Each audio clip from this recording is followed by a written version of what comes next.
Қайырлы күн, құрметті менің оқырмандарым. Бүгін осындай французский круассанды бірінші рет жасап көрейін деп жатырмын сіздермен бірге. Қателіктерімен бөлісе кетемін. Ыстық су, суық сүтті қостым, сонымен жылы масса пайда болды. Оның үстіне қант салып, тұз салып, қопсытқышымызды салып, жақсылап араластырып, онды електен өткізіп, бірнеше мәрте. Содан кейін жақсылап қамыр елейтін боламыз.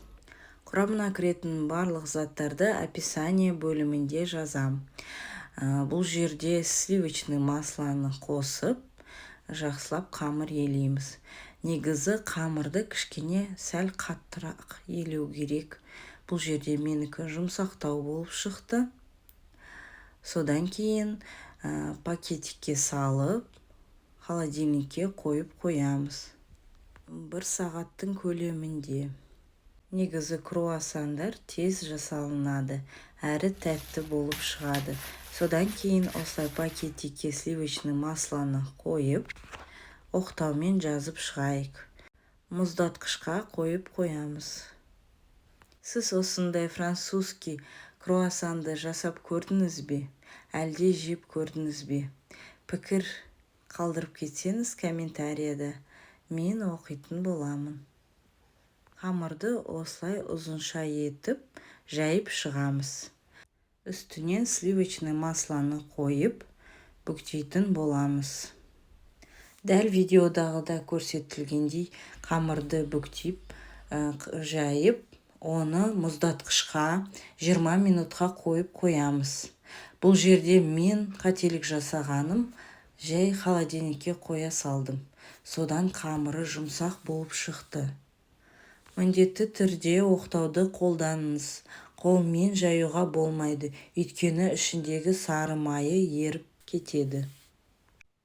Енді тағы бір мәрте қамырды алып, жайып шығып, жинастырып, оны пакетикке салып, мұздатқышқа 20 минутқа қойып қоямыз. Қыздар, міндетті түрде жасаңыздар.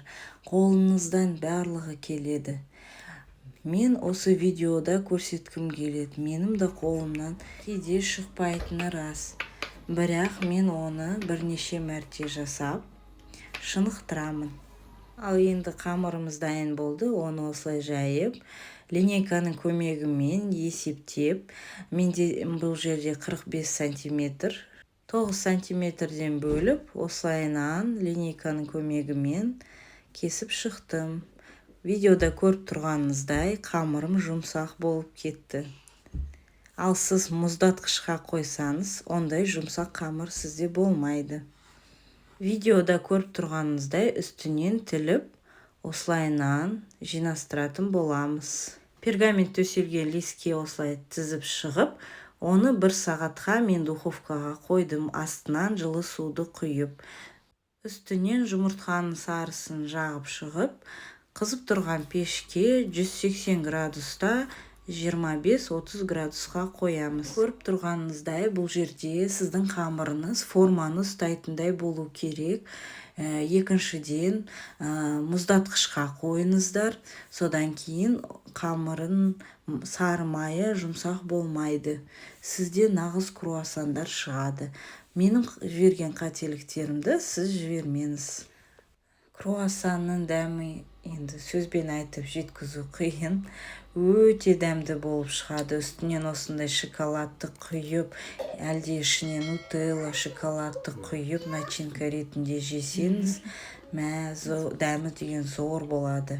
Бұл жерде дегустация ретінде менің жолдасым дәмін көріп жатыр. Қытырлақ, әрі жұмсақ, керемет болып шығады. Сізге видео пайдалы болса, тіркеліп, лайк басып, комментария жазуды ұмытпаңыз.